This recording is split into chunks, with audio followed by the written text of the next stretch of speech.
The photos were heartbreaking and beautiful. Dozens of smiling African children in bright uniforms, standing in front of a modern building with Morrison Hope Academy painted in cheerful colours. My daughter-in-law Rachel held a baby while surrounded by grateful mothers. Construction workers putting the finishing touches on dormitories. A vegetable garden where children learned to grow their own food.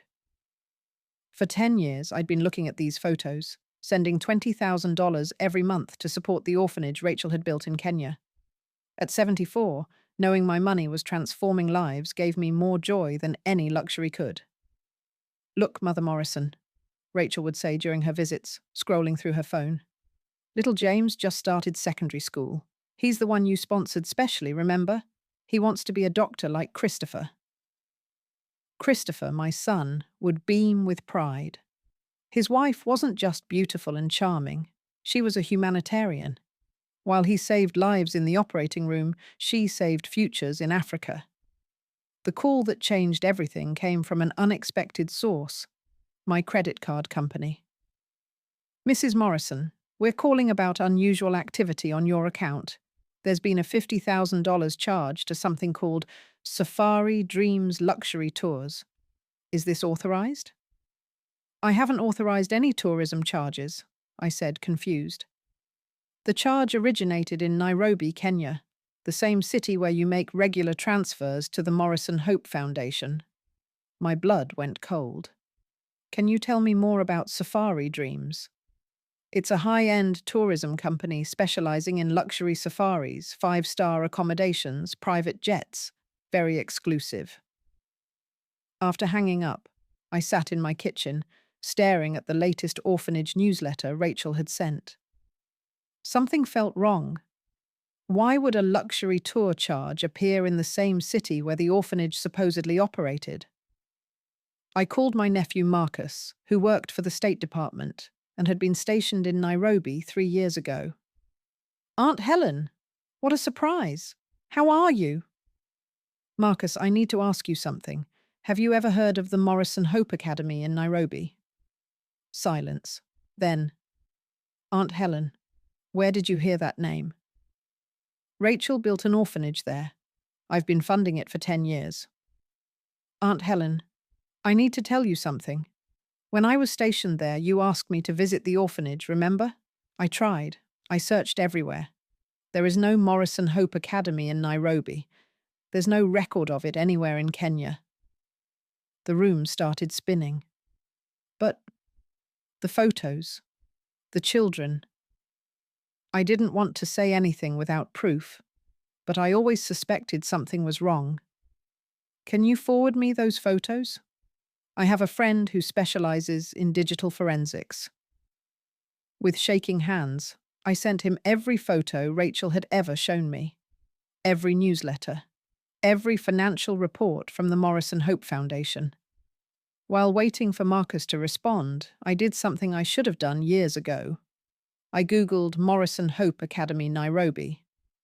Nothing. Not a single result. I tried variations. Morrison Orphanage Kenya. Hope Academy Nairobi. Rachel Morrison Charity. Nothing, nothing, nothing. A charity that had supposedly operated for 10 years, helped hundreds of children, built schools and dormitories, didn't exist on the internet at all. Marcus called back within an hour. "Aunt Helen, the photos are all doctored. They're stock images from various photography sites, edited to add the Morrison Hope Academy signs. The children are real, but they're from different countries, different contexts. Some are from Brazil, others from India. None are from Kenya." "That's impossible. Rachel goes there every year. She's there right now." "Have you ever seen boarding passes? Passport stamps?" I thought about it. Rachel always travelled while Christopher was at medical conferences. She'd leave from the airport, return 2 weeks later with stories and photos. But I'd never actually seen proof of travel. "Marcus, what do I do?" "First, stop all payments immediately. Second, hire a forensic accountant. Third, we need to find out where Rachel really goes during these trips." I called my bank and stopped the automatic monthly transfer. Then I called James Patterson, a private investigator recommended by my lawyer. Mrs. Morrison, I need all the financial records you have for this foundation. I don't have much. Rachel handles everything. She said it was easier for tax purposes. Red flag number 1. You've been funding this for 10 years but don't have financial records. She sends me quarterly reports. Generated by whom? Verified by whom? I felt foolish. How had I been so trusting? So stupid? Don't blame yourself, James said, reading my silence. Family cons are the cruelest because they exploit love and trust. Can you get me Rachel's travel dates for the past year? Christopher kept meticulous records. While he was at work, I went to their house using my spare key and found Rachel's supposed travel dates in their shared calendar. James called back the next day with devastating news.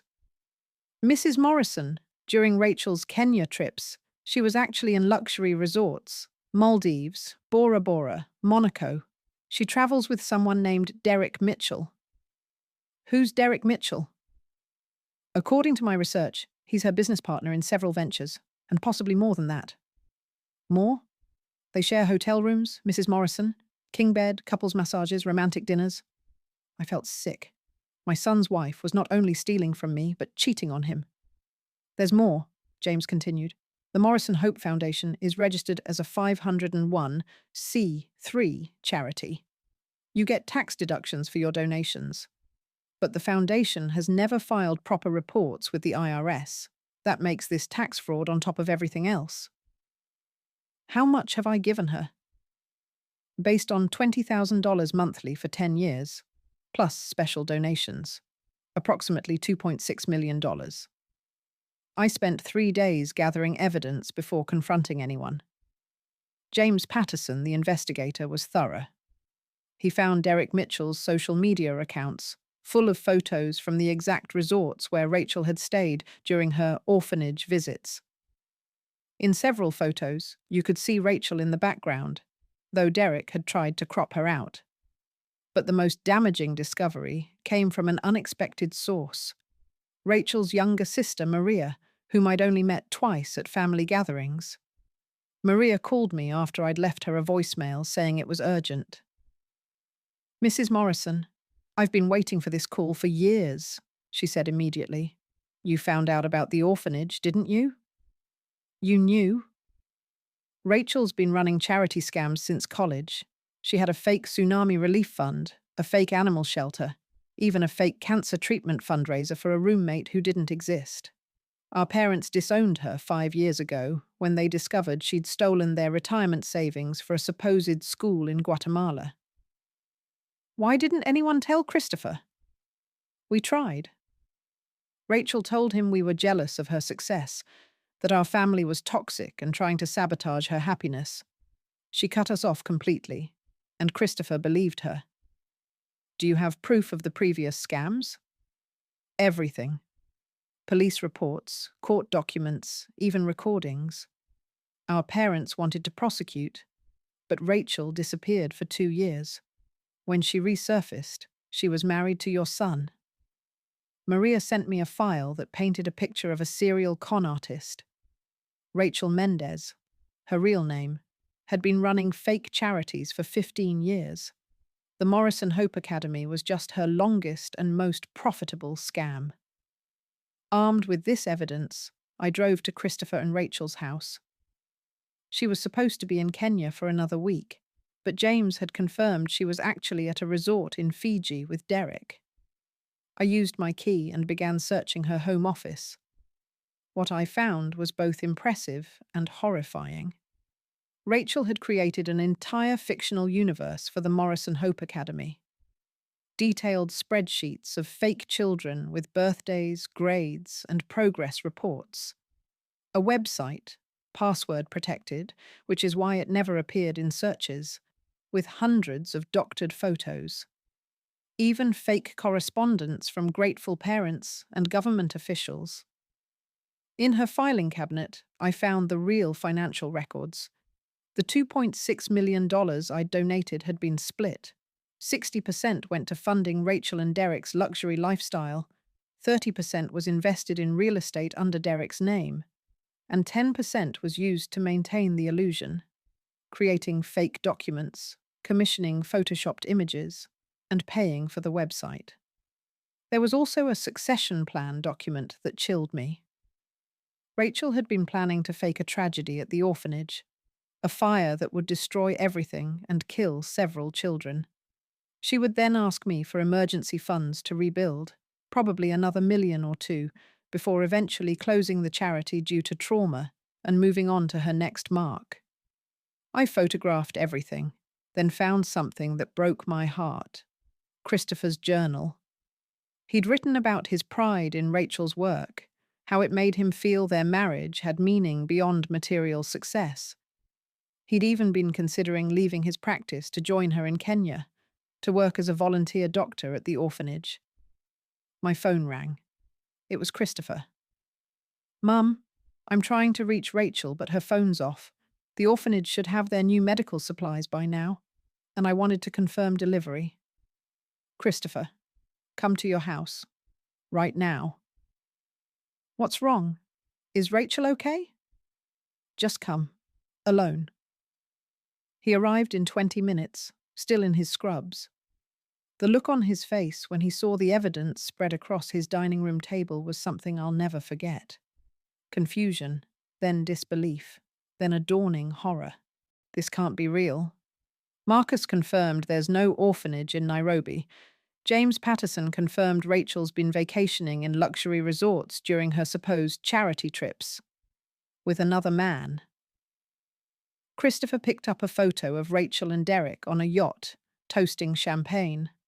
The date stamp was from her last orphanage visit. "Mum, we need to call the police." "We need to be smart about this. Rachel has committed federal crimes, wire fraud, tax fraud, charity fraud, but she's also currently out of the country. If we alert her, she might not come back." "You want to trap her?" "I want her to face justice. For both of us." We consulted with Harold Martinez, my lawyer, who brought in FBI agent Patricia Santos, specializing in charity fraud. "This is one of the most elaborate schemes I've seen," Agent Santos said, reviewing the evidence. "The attention to detail is remarkable. She created 247 fictional children with complete backstories." "When does she return?" she asked. 4 days, Christopher said numbly. "She thinks I'm at a medical conference in Chicago." "Perfect. Let her come home thinking everything's normal. We'll be waiting." Those 4 days were torture for Christopher. Rachel called him twice, gushing about the progress at the orphanage and the new dormitory dedication. He had to pretend everything was fine while knowing his entire marriage was built on lies. "She sends me videos," he told me one evening, showing me a clip of Rachel supposedly at the orphanage. "But look at the shadows. They're all wrong. It's green screen." The FBI did more digging and discovered Derek Mitchell was more than Rachel's lover.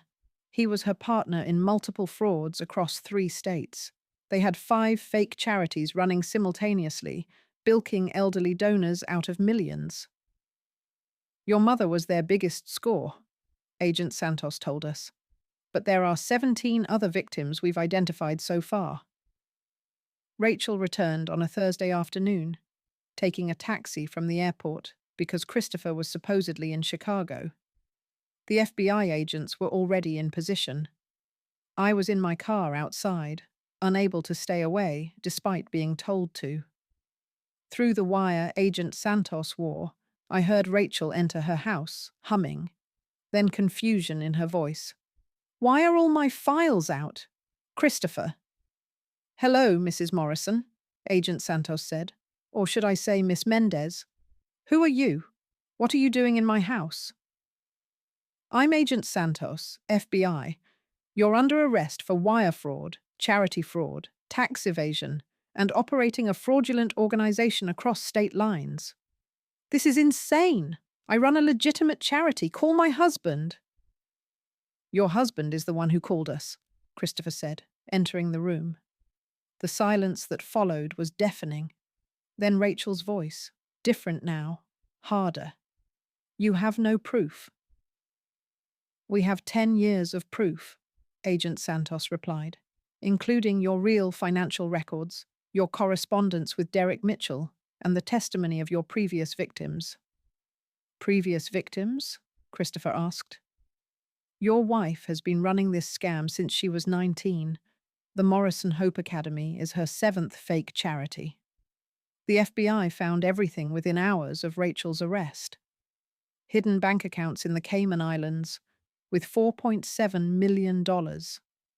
3 properties in Derek's name purchased with charity funds. A storage unit full of evidence from their other scams. And most heartbreakingly, a manuscript Rachel had been writing titled The Bleeding Hearts: How to Exploit Charitable Impulses for Maximum Profit. Christopher read excerpts from it, his face grey with shock. She has a whole chapter about me, he said quietly, called The Perfect Mark: Marrying into Medical Money. She describes our first date as investment reconnaissance. The chapter about me was titled The Mother Lode: Mining Maternal Guilt. Rachel had written, elderly mothers-in-law are ideal targets. They want to bond with their son's wife. They have disposable income, and they're desperate to feel useful. Create a charity that makes them feel like they're changing the world, and they'll empty their accounts without asking questions. She'd documented her strategies in detail. The fake photos were commissioned from a Pakistani graphics company for $100 each. The children's names came from a random name generator. Their stories were adapted from real UNICEF reports, personalized to tug at specific heartstrings. I studied Helen for 6 months before launching the orphanage, Rachel had written. She mentioned once that she'd wanted to volunteer in Africa as a young woman, but chose family instead. The orphanage became her proxy dream. She was right. I had fallen for it completely because it fulfilled something I'd always wanted to do. Derek Mitchell was arrested 2 days later trying to flee to Costa Rica. He had 3 fake passports and $300,000 in cash. He immediately turned on Rachel, providing evidence of 5 other fake charities they'd run together. She's the mastermind, he told investigators. I just handled the money laundering. The investigation revealed their network extended across the country. They had a team of people creating fake charity content, complete with actors who would do video calls pretending to be grateful aid recipients or local coordinators. But the worst revelation came when Agent Santos contacted actual orphanages in Kenya. Mrs. Morrison, there are real orphanages in Nairobi that desperately need help. One director told me they'd applied for grants from American foundations for years with no success, while fake charities like Rachel's siphon off millions. That broke me. While Rachel was buying designer handbags with my money, real children were going hungry. Christopher filed for divorce immediately, but the emotional toll was devastating. He took a leave from his practice, unable to focus on surgery while processing the betrayal. Every memory is tainted, he told me one evening. Our wedding, where she cried during the vows. She wrote that she was thinking about the life insurance policy. Our anniversary trip to Paris, funded by your orphanage donations. This isn't your fault, Christopher. I brought her into our lives. I defended her when Marcus tried to warn us. I accused you of being paranoid when you asked for more orphanage documentation. She fooled everyone. Her own parents, previous husbands. Previous husbands. That was another bomb. Rachel had been married twice before, each time to wealthy men, each marriage ending when her charity frauds were discovered. She'd changed her name, created new identities, and started over. She's a professional predator, Agent Santos explained. We've linked her to frauds going back 20 years, starting when she was 16. The trial was set for 6 months later, but first came the recovery effort. The FBI froze all of Rachel and Derek's assets, but recovering the money would take years of legal battles. My $2.6 million was gone, dispersed through so many channels it would be impossible to fully recover. But I had a different mission, finding actual ways to help. I flew to Nairobi. Christopher thought I was crazy. "Mum, after everything that happened, you want to go to Kenya?" "I want to see what I should have seen 10 years ago." Marcus met me at the airport. He'd arranged visits to 3 legitimate orphanages that actually existed, actually helped children, and actually needed support. The Bright Future Children's Home was everything Rachel's fake orphanage had pretended to be. 63 children, real children with real names and real stories. The director, Sister Catherine, had been running it for 20 years on a shoestring budget. "We survive on small donations," she explained, showing me dormitories that needed repair, a kitchen with barely functioning equipment, and a library with dozens of eager children, but only a handful of books. How much would it cost to properly fund this for a year? Properly? Maybe $50,000 would transform everything. $50,000. I'd been sending Rachel $20,000 a month for fake children, while real ones needed a fraction of that. I spent a week in Nairobi, visiting legitimate charities, meeting actual orphans, seeing the reality Rachel had fabricated. One boy, David, was 15 and brilliant, but the orphanage couldn't afford to send him to secondary school. "I want to be a doctor," he told me, "but I know it's impossible." "It's not impossible," I said, thinking of all the fake children Rachel had pretended to send to school. "I'm going to make sure you get your education." I set up legitimate sponsorships for 20 children, working directly with Sister Catherine and with oversight from an international charity watchdog. The total cost for a year was less than what Rachel had spent on a single vacation. Back home, the legal proceedings continued. Rachel tried every manipulation tactic. She claimed Derek had forced her. She said she'd been planning to donate everything eventually. She even tried to convince Christopher that she'd fallen in love with him for real, that the marriage hadn't all been fake. "Maybe I started for the wrong reasons," she told him during a recorded jailhouse call, "but I grew to love you." Christopher played me the recording. "Do you think any of it was real?" "Does it matter?" Even if she had moments of genuine feeling, she chose to continue the fraud every single day for 7 years. Rachel's parents testified at the trial. They'd lost their entire retirement, $400,000, to her Guatemala school scam. "She's our daughter and we love her," her mother said, "but she's also a monster who sees people as ATMs. She needs to be stopped." Maria, Rachel's sister, provided the most damaging testimony. She'd kept recordings of Rachel from years ago, bragging about her scams. "Charitable people are the easiest marks," Rachel's recorded voice said. "They want to believe they're making a difference. Give them a good story and some fake photos and they'll give you everything." The jury took 4 hours to convict on all counts. Rachel got 25 years for wire fraud, tax fraud, and operating a fraudulent charity. Derek got 15 years as an accomplice. At sentencing, Rachel showed no remorse. "I provided a service," she said. "People felt good about donating. I gave them emotional satisfaction." "You stole from people trying to help children," the judge replied. "You perverted human kindness into a weapon. You've earned every day of this sentence." Christopher and I were in the courtroom.